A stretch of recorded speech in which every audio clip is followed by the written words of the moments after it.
A mí me parece absolutamente obvio que esas comidas de Bosque Real, de 2.000 personas, 2.300 invitados, eran la convocatoria que muy pocos pueden conseguir, incluyendo a Diego. Sí, sí. Diego lo puede conseguir también. Él también empezó a hacer sus comidas después de que las hacía de esa manera tan multitudinaria el arzobispo. ¿Por qué el arzobispo es una gente que a todos nos llamó la atención? ¿Por qué todos quisimos conocerlo en algún momento? ¿Y por qué todos alguna vez nos le acercamos? Yo creo que por dos razones. La primera, por el peso de un líder religioso en un país multirreligioso. Mira, la historia de Chedraui se divide en dos partes.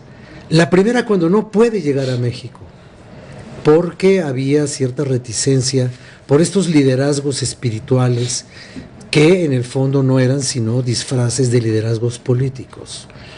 Entonces dice la historia al menos la que yo conozco, que hubo un señor llamado César Nasta.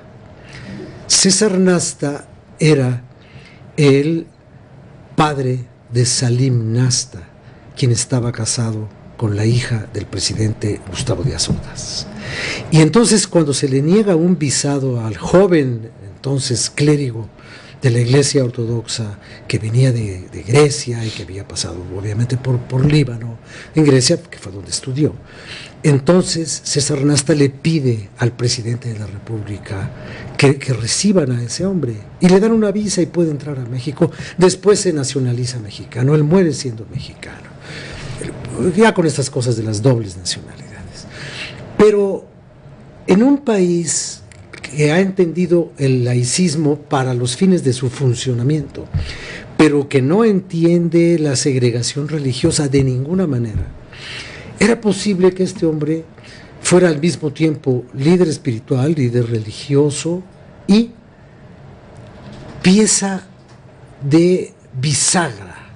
Él era un gozne entre grupos industriales, grupos comerciales y grupos políticos.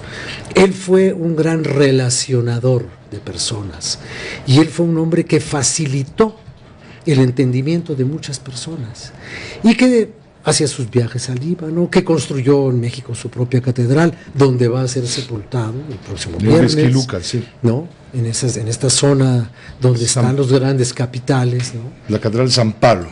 Y entonces es un hombre que pudo operar en esa delicada presencia que tiene la política con la representación religiosa. Y entonces fue un hombre fundamental para mantener equilibrios que a final de cuentas le sirvieron ¿a quién? Le sirvieron al sistema político.